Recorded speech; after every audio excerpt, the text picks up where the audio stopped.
Hey guys, Bradley Sutton from Helium 10 here. Quick message.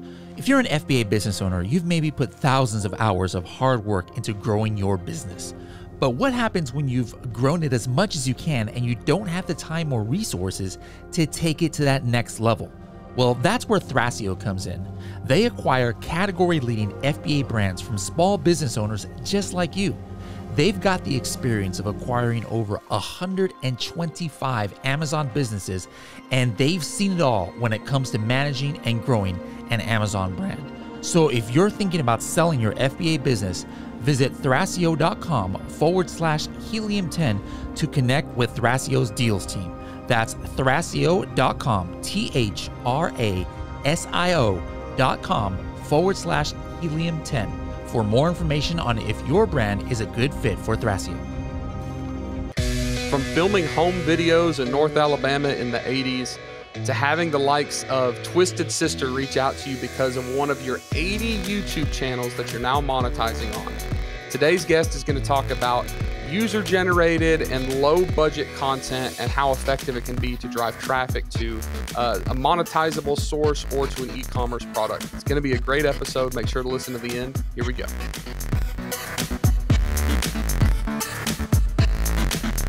Hey, everybody, and welcome to the AM/PM podcast. Today, we are talking about content. No matter how you are related to e-commerce or digital marketing or online sales, content is king. You have to have content. If you don't have content, people don't watch your stuff. Even the best commercials, during the Super Bowl are all about something witty, funny, or emotional. It all has to be about content. But not all of us, actually probably none of us, can afford to create Super Bowl commercials, right? And we look at the places that we're staring at content. Now it's typically our cell phones, whether it's, social media or blogging or, whatever we're looking at. There's a lot of really, really high-end, professionally done, expensive content out there. And if you're fledgling solopreneur, if you're getting started in digital marketing or e-commerce, you might not have the budget for these really, really polished pieces of information. The good news is you don't always need that. There is a really big push right now for user-generated content and very low-budget content and like homemade content, right? Because people see that as authentic and they see it as intriguing and they want to watch that. So there's a lot of really good evidence to support that. So today's guest is a very interesting one because I've known this guy for, 4 years now, maybe close to 5. And his name is Eric Fullerton. And Eric Fullerton actually works for me with the private label Legion business. And he has been, one of the employees that I think I've had around the longest just because, one, we can't afford to get rid of him, but two, maybe he's a sucker for punishment, right? Like he loves taking on these big projects. But he is typically in the office here with me, actually 2 walls down from the studio that we're sitting in right now. And for this episode, he's actually back at his house in his dungeon, in his basement, in his studio, because aside from working with me and the team, he has been creating content for darn near 30 years now, right? So I want to talk about that. It's a crazy story. There's some really cool stuff here. And then because he's been creating content for 30 years and he has somewhat of an expertise in a lot of formats and a lot of platforms, we're going to talk about some really relatable but very useful and current and up-to-date advice for putting out especially video content. So welcome, Eric, to the AM/PM podcast. Hi, awesome to be here. Is it weird that you're here? Yeah, it is weird. I think for like the past year and a half, every week I walk into his office, I'm like, hey man, go easy on the bandwidth. I'm filming the podcast. He's like, all right. And then I walk in his office. I'm like, hey, man, can you be on the podcast? He's like, I don't know. This is super, super bizarre. But anyways, glad you're here. Now, aside from working with me, I told everybody just a second ago, Eric, that you do a lot of other stuff. Can you give us a really high level of, some of the stuff you're currently working on now with different projects? Yeah, I guess mostly video, of course. That's my passion of 30 plus years. But also graphic design and some programming. And anything that has to do with computers. I'm not a physical guy at all. I've never been into sports. I can't even fix a broken door. But if it's on the computer, I can do it. So that's, first and foremost. But anything creative, As a kid, I got into video and graphics kind of at the same time. And right now, you're currently operating different podcasts. You're doing a bunch of freelance work for different people, right? Like you've got a bunch of cool stuff going on. You Mhm. produce music for Spotify. Right. Yeah. So I'm also a musician. My mother was a piano teacher growing up, and she taught me early on. So on the side of all my computer based things, I started playing piano and then guitar and then lots of instruments. So I started composing my own music and selling it on Spotify and iTunes. And then I started getting some gigs doing sound effects and composing for video games. So I still do that on the side too. So you've done everything from, major name video game soundtrack production to you've helped, work with places like Pixar, right? I worked with Disney once. With Disney, not Pixar, but Yes, Disney. Yeah. right. Yeah. And so let's talk a little about your story, right? Because Mhm. I think that that's really a good place to get started with how this, kind of hobby turned so valuable now. And where I want to actually start off with is your music videos, right? So for those of you listening, Eric came into my office like a year ago and he's like, "Hey, something cool happened." I said, "Well, okay, what happened?" He's like, this famous rock star just mentioned me." I'm like, "Well, why is that?" And he's like, "Because back in like 1988, I was making music videos when I was 13 years old or something with my buddy, with one of those like 300-pound video cameras that you run on your shoulder, and I'm releasing them on YouTube." So let's get to that in a second, but talk about when you first got started into videos, and then we'll work all the way up to that can kind of into that story. Right. So in the mid 80s, I got a black and white surveillance camera from my dad. He had found it in the back of a closing Kmart in the dumpster. And they were getting rid of all of their security cameras. And he's like, "Oh, that's kind of cool." So he grabbed one. Maybe the kids would like it. So he got home. He's an electrical engineer. So he figured out how to power it up and get it hooked up to the TV. And that was it for me. I lost it. I was like, this is what I want to do forever. And just kind of recorded onto the VHS and recorded little videos and little things like that, and just got better and better at it. Uh, and now, what Tim was talking about with the music videos is like, I'm starting to finally put my old 80s videos on YouTube.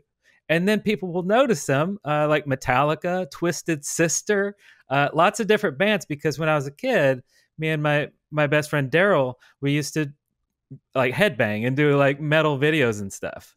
And of course, you can put that stuff on YouTube. You get copyright warning, but you can't make any money at it. But we just do it for fun. And these videos went viral, and now we have a really big channel with just movies and stories of old. So these are videos that you recorded back in the 80s and you literally had like on tape still in a box somewhere. Yes, And one day, like, I'm going to strip this out. I'm going to digitally edit this and I'm going to make a YouTube channel. Uh-huh.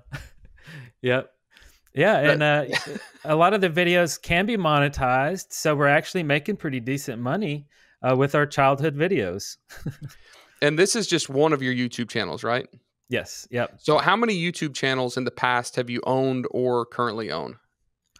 So I think I've had around 80 or so. And I know that because I keep a list of all of the old defunct ones that I don't check on anymore. And then I have lists of current ones, and I have lists of all types of different topics. So, some are learning, some are just strictly scripted, some are automated. We can talk about that in a bit.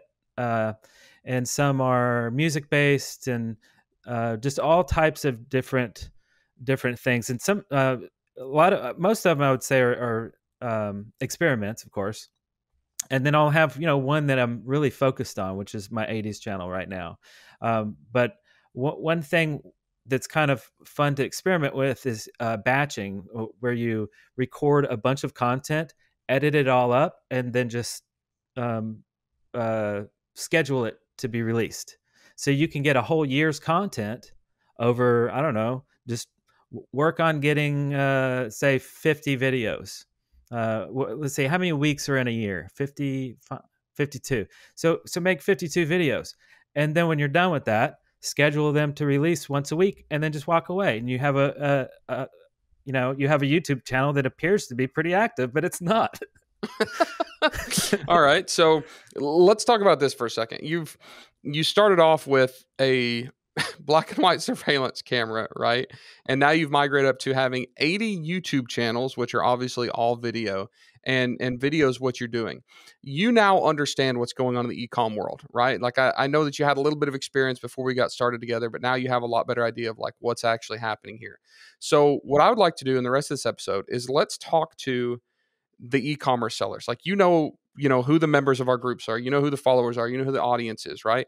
Let's talk about how we can use low budget, easy to produce media or assets to reach the masses. All right. That's what I want to start tackling. So I'm going to ask you just a bunch of random questions. We'll see where it goes from there, right?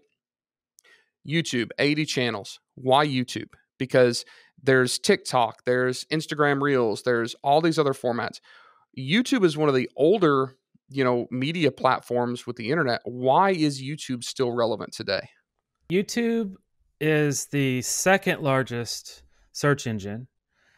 So the exposure on YouTube is unparalleled.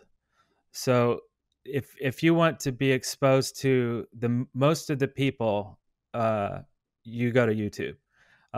That would be probably that would be the number one reason for me above monetization, because you can make money on Facebook or TikTok.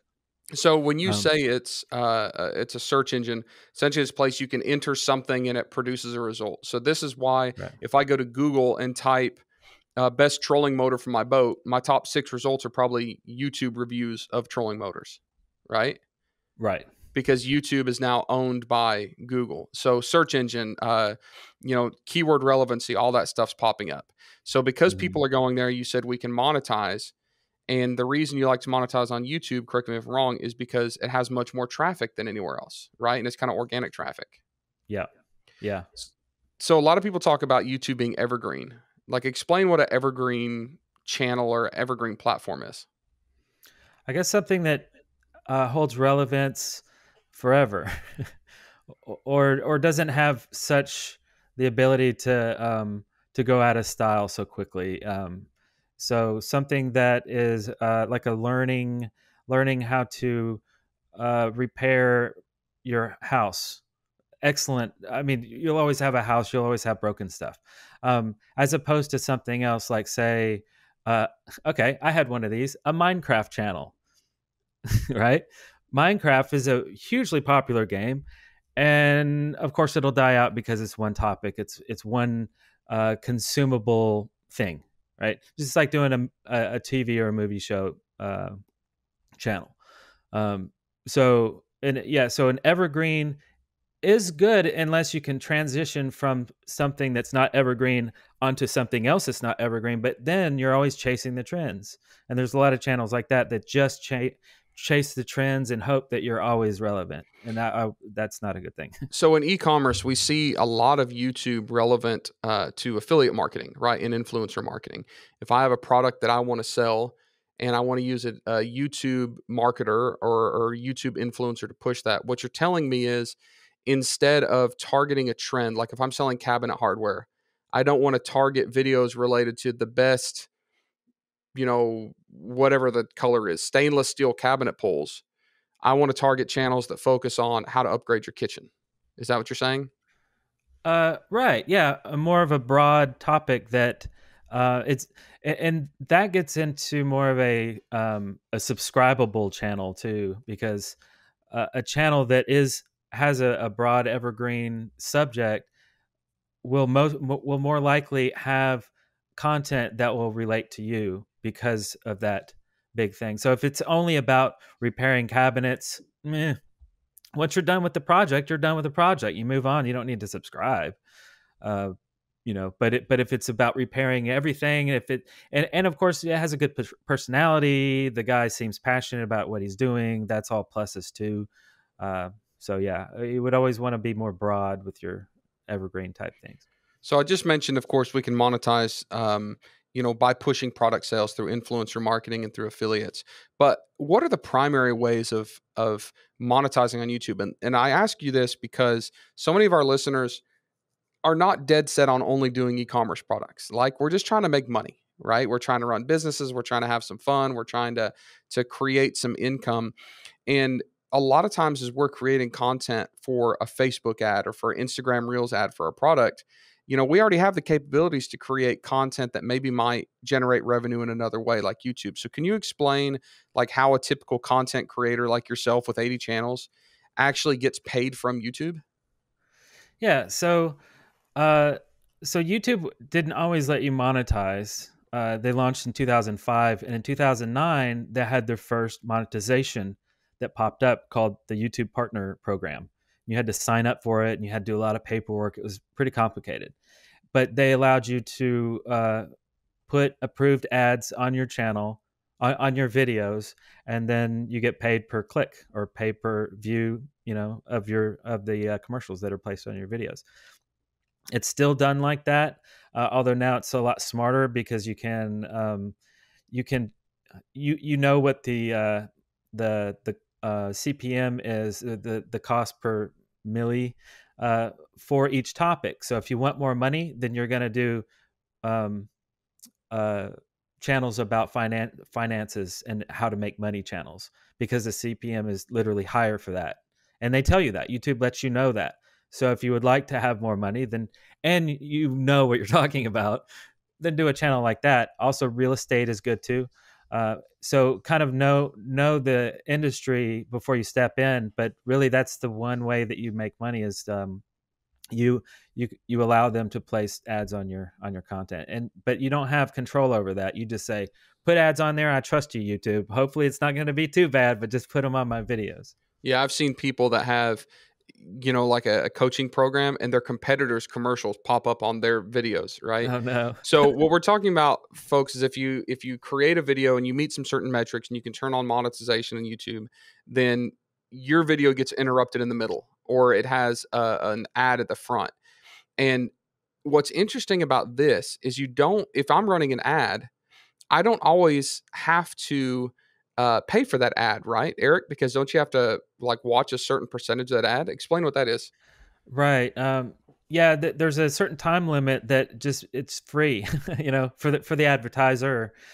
So if an audience doesn't watch it beyond 10 seconds or 15 seconds or whatever the threshold, that it literally changes every week. They change it a lot. Then no one gets paid. No one spends any money. But if they watch past a threshold, then you're rewarded some money. If someone clicks on it, which is usually like a CTA style, the advertiser, puts in what the link is that's going to be clickable, then even more money is exchanged. Which is interesting from both sides, because if you're creating content, you can get paid for having people watch your content. But also, I believe, and I think Eric believes, that YouTube is one of the best places to advertise products now, because you can focus on niches, you can focus on specific keywords that you want to advertise to, but also you can start running an ad, and if somebody clicks off the ad before it hits that threshold, you don't get charged. So talk to me about trends on YouTube. All right. Right now, there's so many things to study. There's so many things to learn. Like, we have to learn all the social media platforms and all the digital marketing platforms. But YouTube kind of seems like it's the same now as it was 10 years ago. Do you think that, looking at the most recent updates to YouTube and the trends, is it continuing to stay fairly standard? Like, if we learn YouTube and invest the time to do it, is it going to stick around and be relevant for us in the next 5 years? Or do you think it's starting to change a lot faster and we're going to have to stay up with the education? It does seem to change a lot. There's a channel called the Creators Workshop, I believe, and that's where the YouTube just comes up with updates. They tell you what they're changing exactly. So if you want to optimize, then you want to hear it straight from YouTube and not just some other guy. But things that they change are very very much for the creator to kind of tweak what he's doing.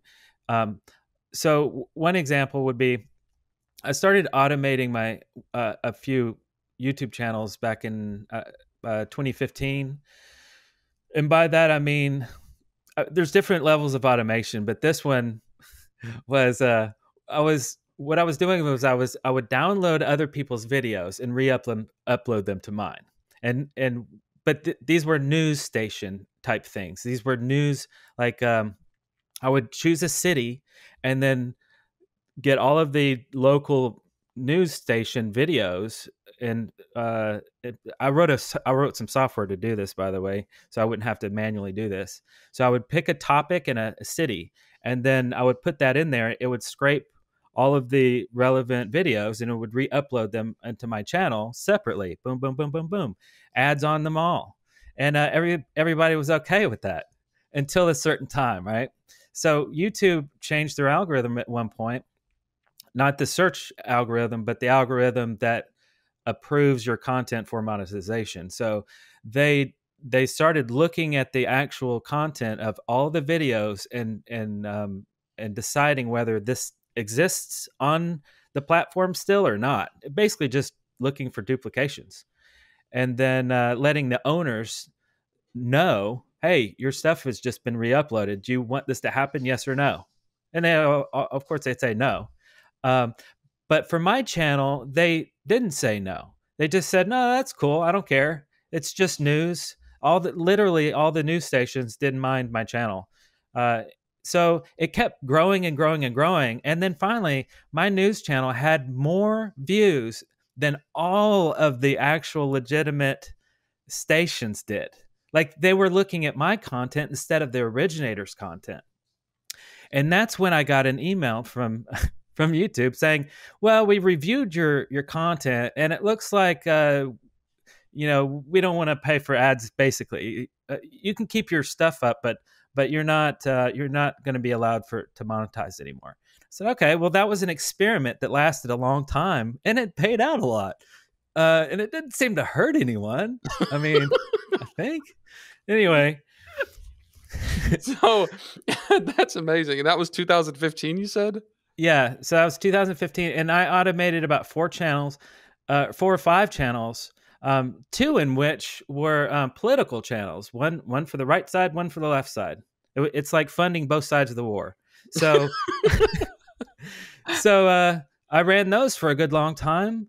And they were so profitable, they bought me a car. It bought me a lot of. It was, a full-time type thing, and then that got cut off too when they changed that duplication algorithm thing. So it just wiped a bunch of this stuff off the internet. And now when you automate, it needs to be original. You cannot just take someone's content, mix it up, and then put it back online. It has to be completely yours. Which is very different than like TikTok, where you can do the duets and all that. Like, half of TikTok is now other people's stuff with a weird face reaction. So it's interesting that what YouTube was allowing 10 years ago, TikTok's allowing right now. It seems to be working. Yeah. So all right. You had an interesting history here, right? Like, really interesting history, and got started almost on YouTube just from a passion of creating videos, right? But I suspect that most of our listeners don't necessarily have a passion for creating videos. They want to figure out how to make money, whether it's monetizing through, content, whether that's selling a product through different channels. But where you come from a passion of wanting to create content, someone like me that struggles with that needs simple advice. So knowing what you know now from 30 years of creating, and let me back up for a second. You have created some very high quality content. I know that you owned a studio that used to do movies. You've owned professional podcast studios that you did full blown production for big podcasts. So you've done really expensive content. You've done homemade, very low budget content. So the listeners probably need to focus on the low budget content. If you are standing on a stage speaking to tens of thousands of people, which technically I think you are right now, and you wanted to give some advice on how to make good, digestible, and interesting content on a low budget, what are some of the pieces of advice that you'd give for people to get started? Right. So first off, equipment doesn't matter. It never did. It never will. As long as people can see and hear you, that's all that needs to be done. So what is important, of course, is the content. What's the driving force behind someone clicking on your stuff? What are they going to get out of it? Because you are taking up someone's time. So what are they going to get?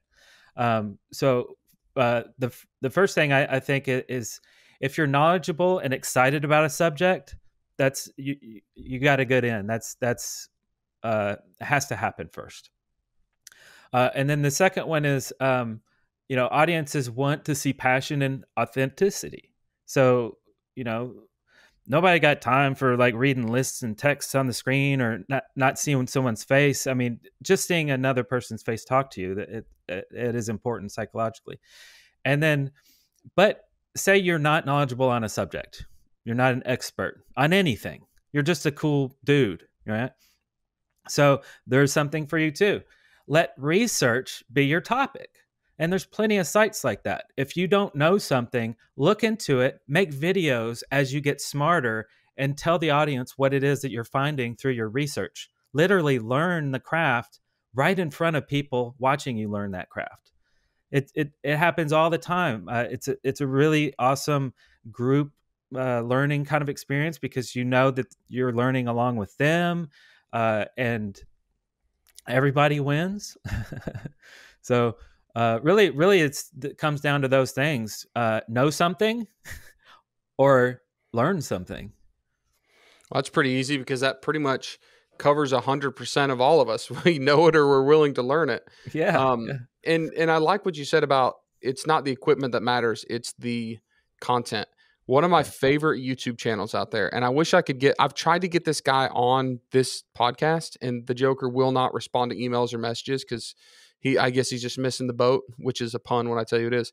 But for a really interesting YouTube channel, all of you go look at this YouTube channel. It's called Richard Gene the Fishing Machine.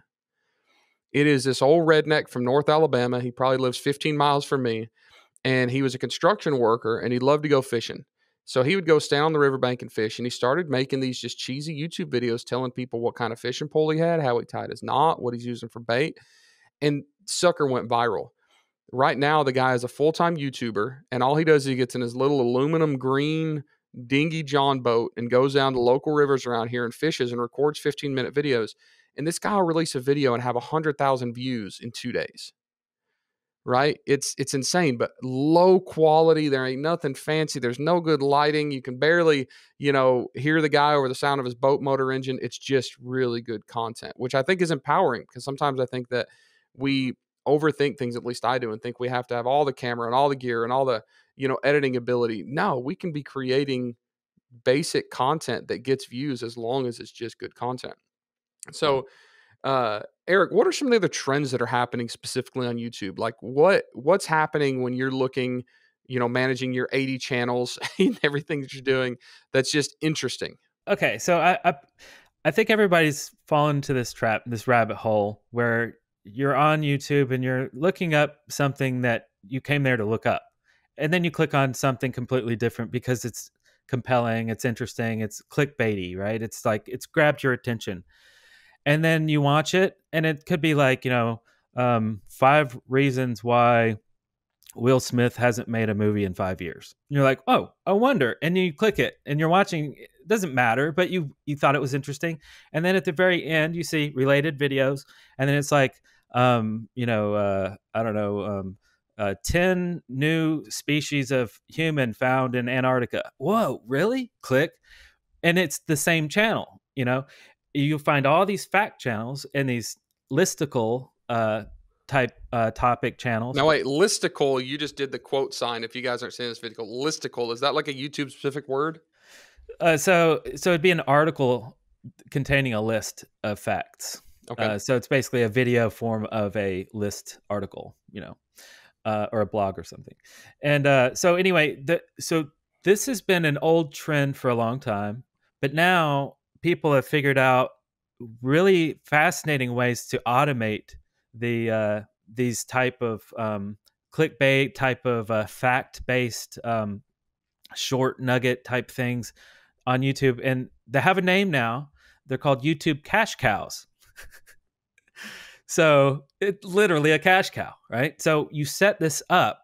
The main point of setting up one of these is to gain money, is to get royalty, or not royalty, but to automate the videos, get some fun facts out there, and then make money and just continue, rinse and repeat. And you can stack these. You You can own 5 cash cows. How rich do you want to be? I don't know. You get anyway. So, but the way that people are automating these that they couldn't do 10 years ago is with artificial intelligence. And as AI gets better, these automated videos get better. And so I've jumped on here. I have one in the meditation mystic guru space, and which I don't know a lot about, but it doesn't really matter. It's how smart is the writer. The writer is an AI. He's very smart, and he picks out very, very interesting facts that he knows for sure 100% that a human being will be enthralled with this, right?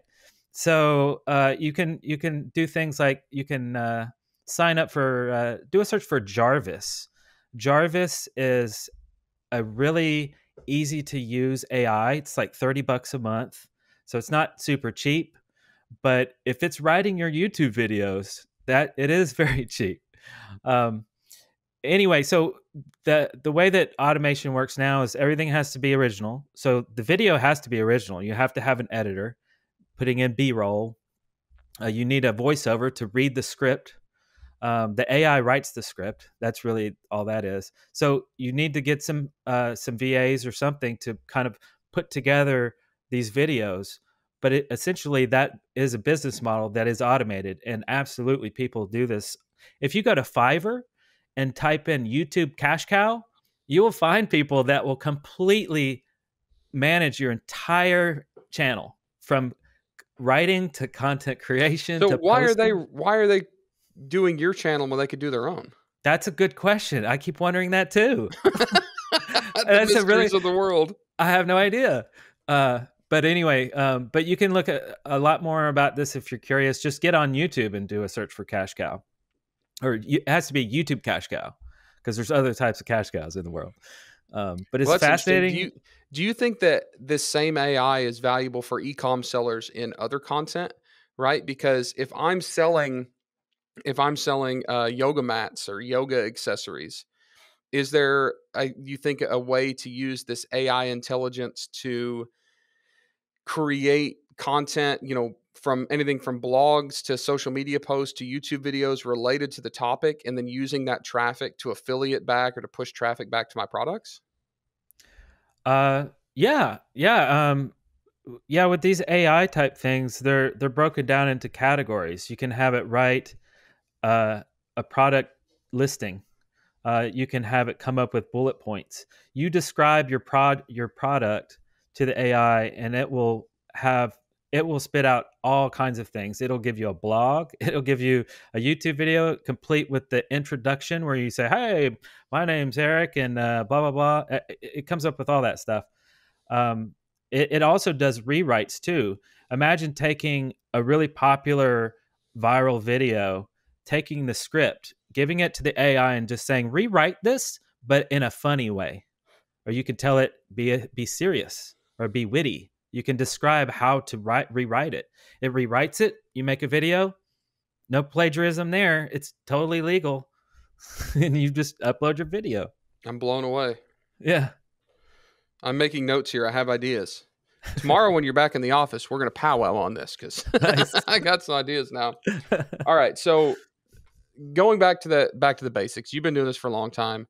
Do you think that the algorithm and the strategy is too difficult for brand new newbies to get started creating this content right now? No, I don't think so at all. Use your phone, prop it up, get a tripod, film yourself talking about anything. As long as you just have to get started. That's the first thing. And people get scared because, I don't want to show my face, or I don't know, I don't have a good camera, or maybe my background sucks. It's just do the first one and let it suck so you can do a better one next time, and keep it up. And you don't have to know the inner workings. Just make the videos, put them online. People will find it. People will find it. I mean, there's no doubt about that. It's just, you got to make the stuff. Absolutely agree.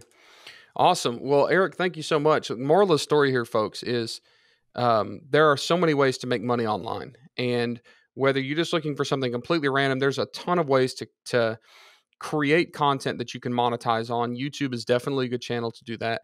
But also, if you're a product seller, You need to understand where people are seeing ads, how people are digesting information, and how to use content to drive traffic to your brands. And I think Eric's given us like a ton to think about here as far as creating something. It doesn't have to be super professional, super high quality. You can think outside the box and drive a lot of traffic. I'm sitting here thinking about these cash cow channels. Man, why are they not putting links in their descriptions for products? Why, Eric, are you and I not doing a cash cow channel right now that focuses on the best gifts for, Christmas 2021 and creating all of these videos that are With pushing Amazon directly links. to Amazon affiliate links? Yes. Yeah, dude, we could do video. I should stop recording. Eric, we could do videos talking about Amazon's top trending products in different categories with affiliate links to all these different categories. And we could use all the Amazon stuff we do right now to pull that. So we can monetize on the channel and on the products. Yep. All of you listening, just pretend you didn't hear that. Just completely delete that out of your mind. Eric, we'll talk tomorrow. Thank you all for listening to another episode. Look, I know that this was a little different episode because we're not directly talking about maybe the thing we talked about last week or the thing we talked about the week before. But that's why I love this. Like, this channel is about entrepreneurship. It's about getting started. It's about, e-commerce, digital marketing, whatever it is that can be done, right? And all of this is related. If you're not interested in digital marketing, but you're selling an e-commerce product, you need to be interested in digital marketing. If you're interested in digital marketing but not content creation, you better figure out how to create content. So we're trying to think big outside the box here. And folks like Eric are always interesting because I learned stuff on this episode about Eric that I had no clue about. And he's been sitting beside me in the office for 5 years. So that's pretty awesome. If y'all like the episode, please make sure to leave a review on whatever podcast platform you're listening to. And we'll see you guys on the next episode.